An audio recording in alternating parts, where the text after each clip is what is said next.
After a long business trip in Europe, I hired musicians to surprise my fiancée. But when I knocked, a guy opened the door and said, "Who are you looking for?" Then my fiancée ran out topless behind him, eyes wide, and I spent 6 weeks in Europe for a project my company had been planning for nearly a year. It was the kind of trip that sounded glamorous from afar, but in reality meant airports, conference halls, cheap hotel coffee, and long hours sitting at tables under bright lights while people argued about budgets and deadlines. By the end of it, I felt stretched thin and more tired than proud. The only thing keeping me steady through the last week was the idea of going home to Lena. I imagined her at the door, half surprised and half annoyed that I didn't warn her I'd come back early. That image kept me alive on the longest flights and the quietest nights abroad. The morning before my return, while still in Zurich, I had a stupid but charming idea. I saw a trio of street musicians playing in a small square not far from the hotel. There was nothing special about them. A man with a battered violin, a woman playing a small accordion, and a guy with a drum that looked older than he was. They played with a kind of cozy energy that made strangers stop and smile. I watched them for a while and suddenly thought, that's the sound she should hear when she opens the door. Something warm, something celebratory, something unlike the life we'd fallen into before my trip, a routine where both of us were constantly tired and waiting for the weekend to catch up on things we didn't finish. The idea stuck. When I landed back home the next day, I didn't go straight to the apartment. I searched for local musicians who took small gigs quickly. It took longer than I expected, but by late afternoon, I found a group willing to follow me to the building and play something gentle near the door. I imagined this would be one of those moments couples joke about years later, the kind that becomes part of the crown jewel memories of a long marriage. By early evening, everything was arranged. The musicians waited near my building in a semicircle, tuning their instruments and chatting while I took a moment to breathe. My suitcase sat by my leg as I rehearsed the moment in my head. I pictured Lena's startled, bright expression. I pictured her jumping into my arms. I pictured her saying the trip felt like forever and she couldn't wait anymore. My heart warmed just thinking about it. When the musicians started playing and I stepped toward our door, I felt almost nervous. Not the bad kind. The kind that comes before something meaningful. I lifted my hand and knocked.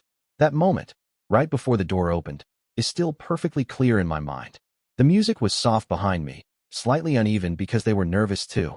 The hallway smelled faintly of cleaning chemicals. My pulse sat high in my throat. Everything in my life was exactly where I believed it should be. Then the door opened. A man I had never seen in my life stood in the doorway. He looked comfortable. Too comfortable. Barefoot, wearing only loose athletic shorts. Hair wet as if he had just showered, not the slightest hint of awkwardness on his face. He stared at me like I was the one who had knocked on the wrong door. For a moment I couldn't speak. My brain tried to place him somewhere. Friend of a coworker, neighbor, delivery driver, old classmate. But nothing fit. He had a casual expression that irritated me instantly, as if I was interrupting his evening.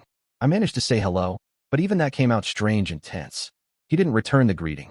He simply asked who I was looking for. His tone wasn't rude. It was worse than rude. It was indifferent.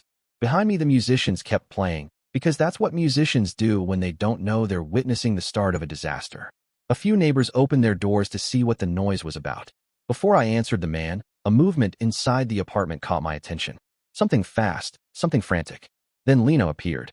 She wasn't dressed. She had wrapped herself in a blanket so quickly that she hadn't even closed it properly. Her hair was messy, not in a sleepy way, but in a rushed, chaotic way. Her face went from surprise to shock to panic in seconds. I had never seen her look like that in all the years we were together.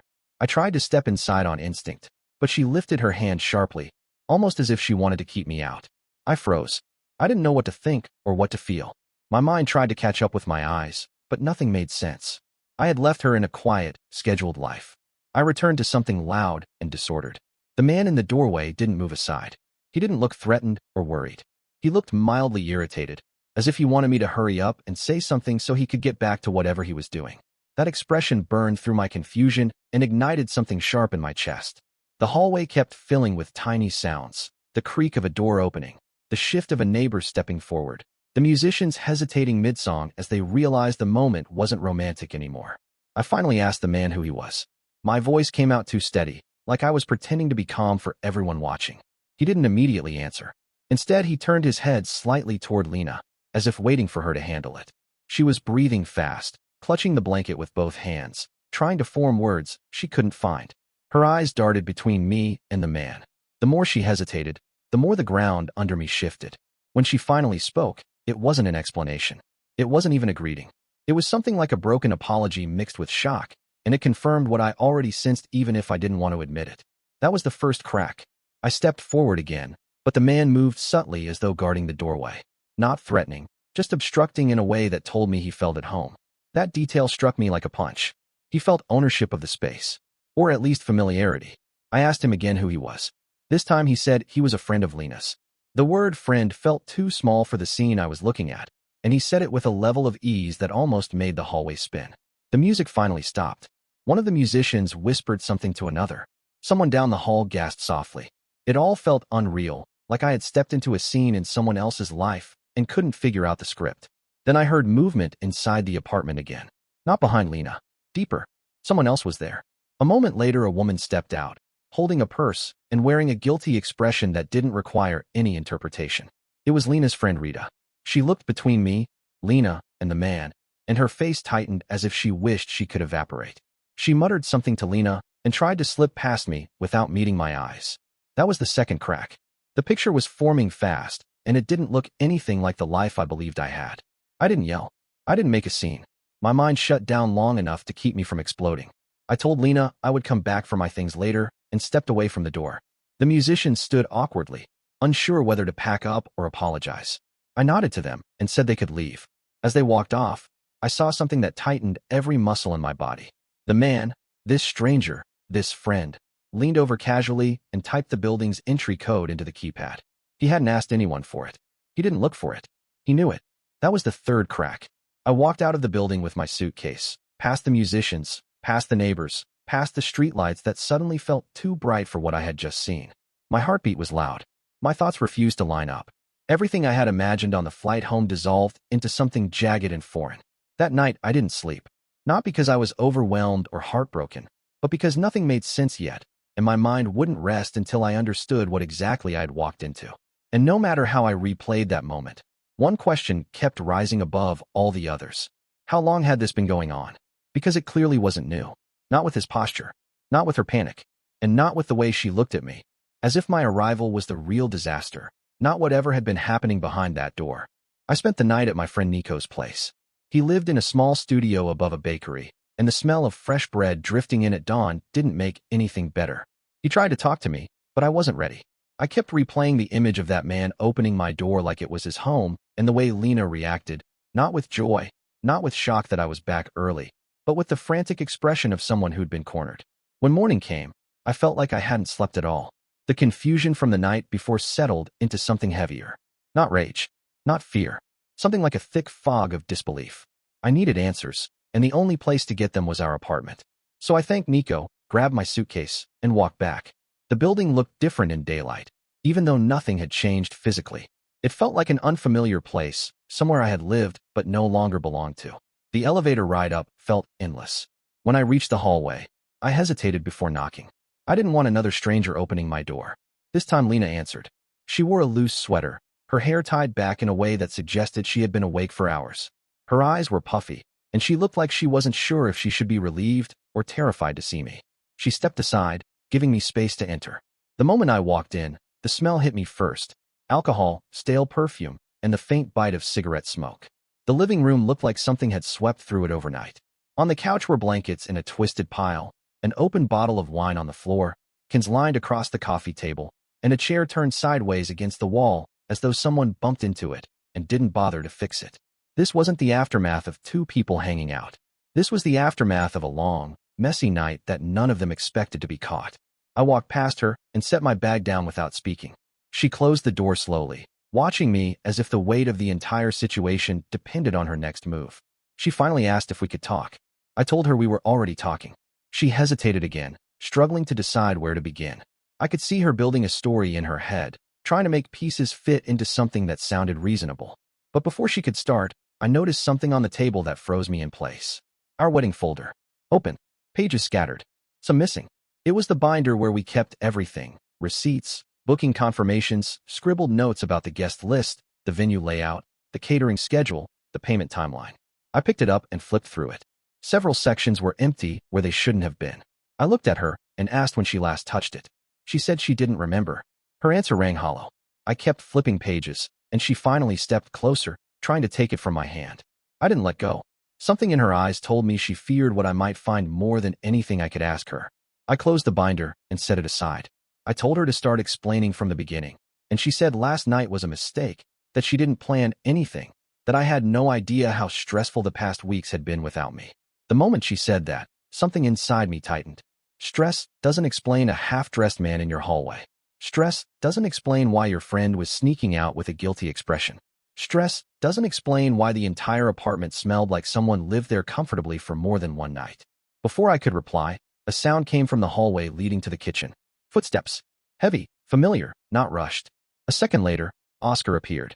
He walked out casually, wearing a clean shirt this time, acting as though it was normal to be in my home during a conversation I had waited all night for.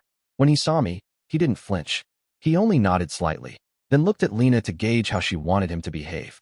I looked at her, then at him, and asked if he planned on explaining anything. He said he didn't see why he needed to. The way he said it made my blood run cold.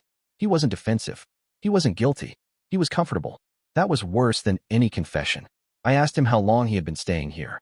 He shrugged. That shrug told me the truth before he opened his mouth.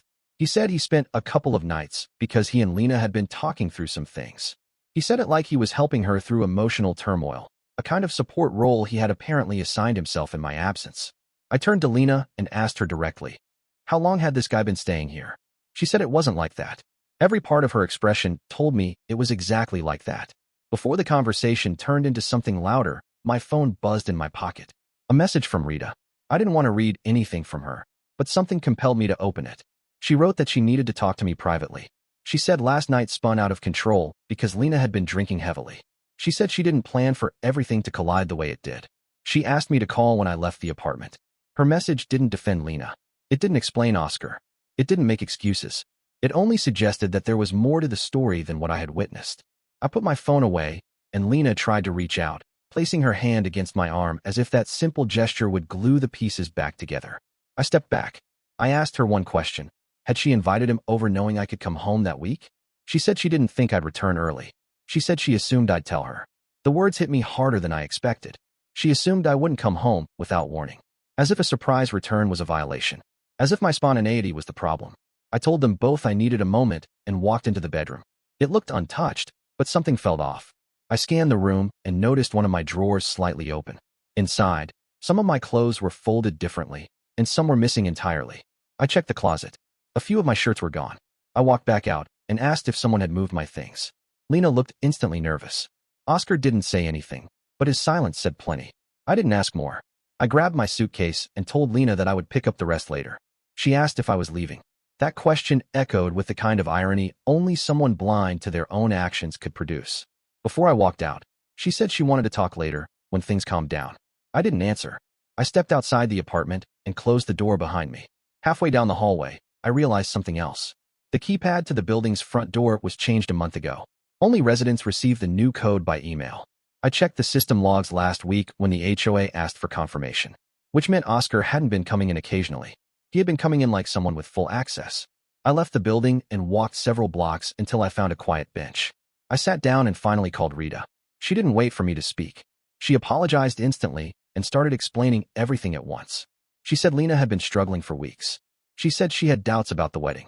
She said Oscar wasn't some random guy. She said he had been around more often lately, and that last night was more chaotic than planned. Then she said something that made my stomach drop.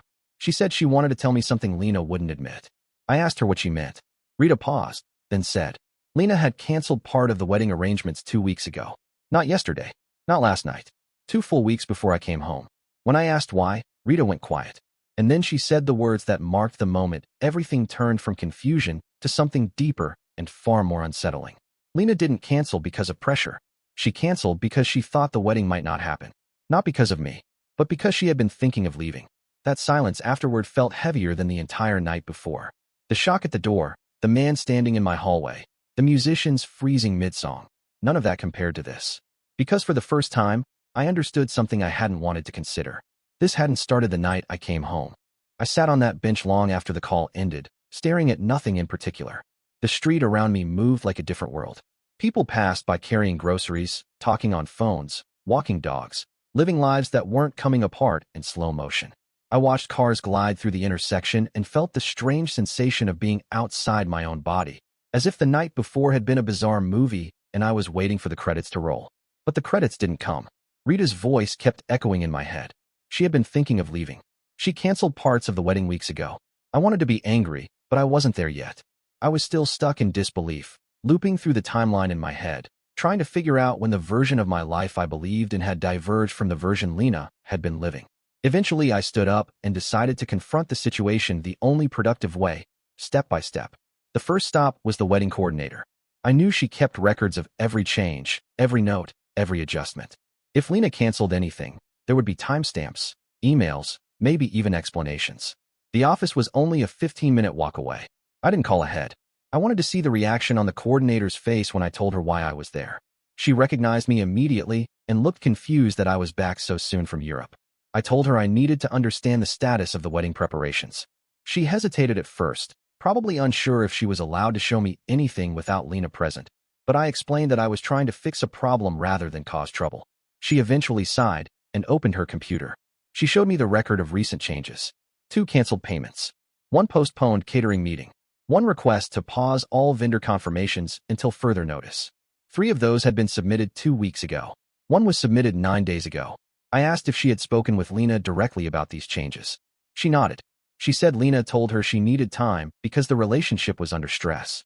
She didn't specify what kind of stress. She simply said she was unsure if the current timeline was realistic anymore. The coordinator tried to frame it gently, but the implication hung in the air like a weight. Lena wasn't planning anything with me in mind. Not anymore. I thanked her and left, but by the time I stepped outside, something had shifted. The confusion was thinning, replaced by a sharper feeling I couldn't ignore. I didn't want assumptions. I wanted facts. And there was only one person who had been close enough to Lena recently to know the details, Rita. So I called her again and asked if we could talk in person. She suggested meeting at a small cafe halfway between our places. I walked there slowly, trying to keep my breathing even. When Rita arrived, she looked as if she hadn't slept either. She sat across from me and began talking before the server even brought water. She said the night I came home wasn't supposed to look like that. Lena had planned a small, cooling-off evening with her and Oscar. They had been drinking, venting about stress, laughing, and the situation spiraled. She said she didn't know Oscar would stay the night, but the tone in her voice made me doubt that. I asked Rita how long Oscar had been in the picture. She didn't answer at first. She glanced down, then said Lena met him months ago through a fitness class she'd been attending. At first they were just friendly. Then they started talking more while I was abroad. Rita insisted it wasn't physical at the beginning, but the way she said it made me think even she didn't believe it. I asked her what Lena meant when she told Oscar she found something disturbing about me. The moment I said it, Rita's expression tightened. She asked how I knew about that. I told her she mentioned it to Oscar, and someone overheard. I didn't give details. She shifted uncomfortably and said that a couple of weeks ago, Lena received a message from an anonymous social media account. It contained a photo of me. She said the picture showed me at a work banquet in Europe with a female colleague. In the photo, I was holding her with both arms, and her face was close to mine, almost touching. The description didn't fit any reality I knew. My mind searched my memories of the trip. Nothing even close surfaced. I asked Rita if I could see the photo. She hesitated, then finally opened her phone and scrolled through her gallery. She turned the screen toward me.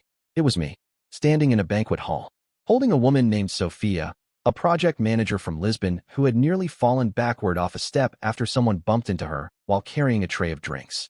I remembered grabbing her to steady her. The entire situation lasted maybe 3 seconds, and we laughed afterward. The picture captured the exact moment when I was pulling her upright, and her face was close to mine because she was regaining balance. Completely harmless in context. Completely incriminating without it. I exhaled slowly. Rita watched me, and I could tell she was waiting for an explosion. Instead, I asked the question that mattered most. Why didn't Lena ask me about it? Rita said she panicked. She thought the picture was proof of something she had been afraid of for months, that I was drifting away, that the distance between us was widening, that I was living a life she wasn't part of anymore. She said Lena didn't want to look foolish by confronting me if the picture turned out to be meaningless, so she kept it to herself. Then she leaned in, lowered her voice, and told me the part she hadn't wanted to admit. After she saw the photo, Lena started spending more time with Oscar. She told Rita she needed clarity. She told her she wanted to compare feelings. She told her she wasn't sure who she really wanted. That was when the fog in my head finally cleared. Lena hadn't panicked the night I came home. She had panicked because the situation she had built in secret suddenly collided with the life she was pretending to maintain. I thanked Rita for being honest. She apologized again, but apologies didn't matter anymore. The truth was the only thing I cared about. When I walked out of the cafe, the air felt colder than before. I stood for a moment, trying to decide what to do next. Part of me wanted to leave everything where it was and never look back. But that wouldn't settle anything. I needed the full truth. And there was only one way left to get it. I went back home. When I reached the building, Lena wasn't there. Instead, her brother Timo opened the door. He was the least diplomatic person in her family. Loud, stubborn, and always convinced he knew what was best for everyone. He stepped into the hallway, blocking half the entrance with his arm. His expression wasn't sympathetic or even curious. It was confrontational, like he had already decided who the villain was. He told me Lena didn't want to talk. He told me she needed space. He told me I had upset her deeply last night. Every word pushed something inside me closer to snapping. I asked him what exactly she told him. He said she found out something about me weeks ago and had been struggling ever since. I asked what that something was. He said it wasn't his place to tell me. I said it was exactly his place if he intended to stand between me and my own home. He didn't answer. The silence stretched awkwardly. Timo shifted his weight, and I realized he didn't know the details either. He was defending her on principle, not truth. I stepped back and said I wasn't fighting with family members in hallways. I told him he could either let me talk to her, or he could step aside and let me gather my things. He agreed to the second option and moved. Inside, the place felt even smaller than before. I collected the essentials: clothes, toiletries, my laptop, documents. As I packed, I heard a door close somewhere in the building. It wasn't from inside our unit. It sounded like the floor above. I don't know why that detail bothered me. Maybe it was the timing. Maybe it was the sense that someone was listening. Maybe I was simply tired of surprises. Before I left, I looked around one last time. This was supposed to be our home. Now it felt like a set piece from a life that wasn't real. When I stepped outside, Timo asked what I planned to do next. I told him I wanted the truth. All of it. Not pieces filtered through guilt or panic or assumptions. And the only way to get the truth was to gather everyone involved and force the story into the open. He didn't like the idea.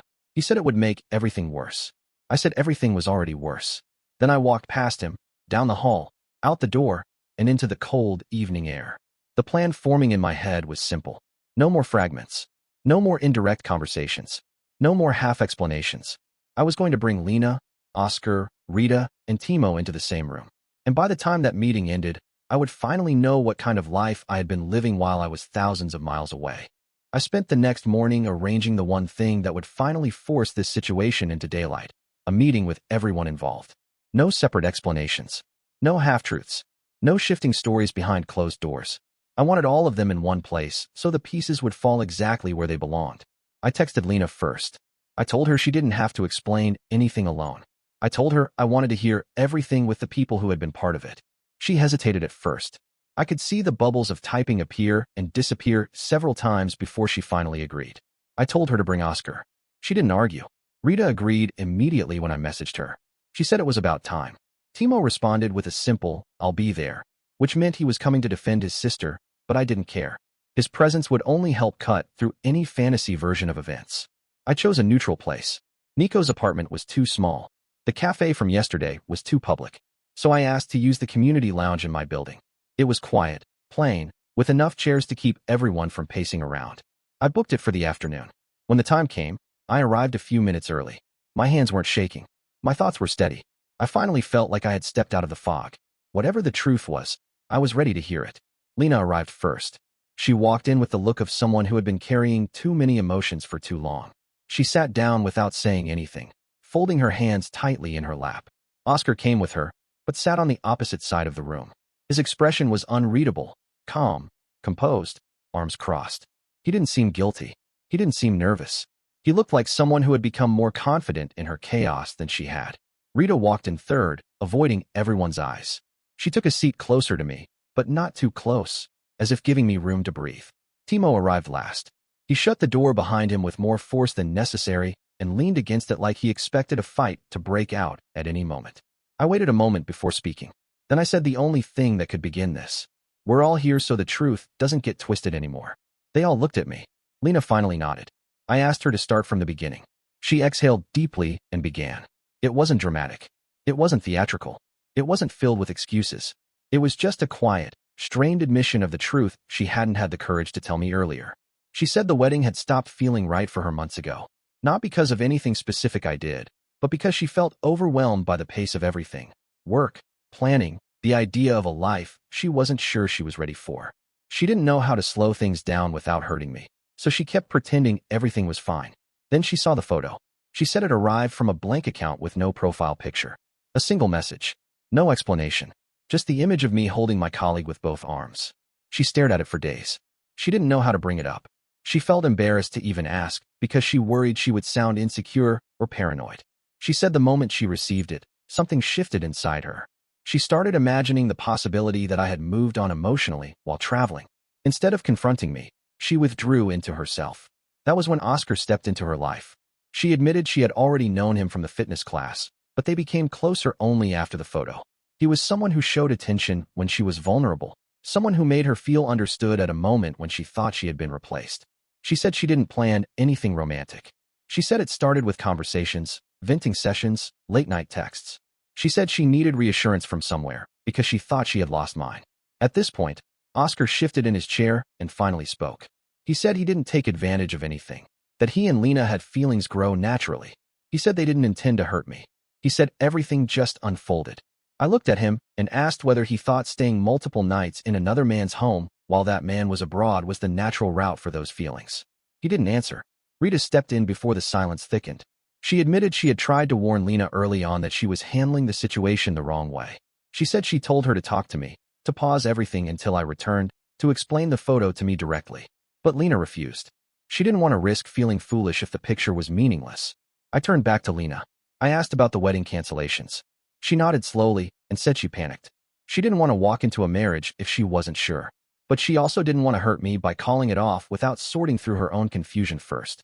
So she canceled a few things quietly to buy time. That answer hit harder than I expected. Not because it was malicious, but because it was cowardly in a deeply personal way. I asked her one final question. Was last night supposed to happen? She shook her head. She said it was supposed to be a small get-together. She said she wanted to unwind with two people who had been helping her through the mental mess she'd created. She said she didn't imagine I'd arrive that day. She said she wasn't prepared for the reality of everything colliding. It wasn't a justification. It wasn't even an apology. It was simply the truth. The room was quiet for a long moment. Everyone avoided looking directly at anyone else. Even Timo, who had come with a protective stance, looked down at the floor. I finally spoke. I told them I understood that people make mistakes, but there is a difference between a mistake and a choice. Lena had made choices. Layered ones. Quiet ones. Once she hid from me. Each choice built another wall between us until she didn't know how to climb back. The wedding folder. The cancellations. The secret meetings. The photo she never asked me about. The nights Oscar spent at our place. The panic when she saw me at the door. None of that was a single moment gone wrong. It was a series of decisions that led us here. I told her we couldn't fix what she had broken. Not because forgiveness was impossible, but because the foundation was gone. Trust had been replaced with secrecy. Partnership had been replaced with avoidance. She didn't argue. She only nodded. Slow, small movements that told me she already knew what was coming. I ended the engagement. I said it quietly, without emotion, without theatrics. It didn't need volume. It only needed clarity. Oscar stared at the table. Timo swallowed hard, but didn't protest. Rita closed her eyes, relieved the truth had finally been spoken aloud.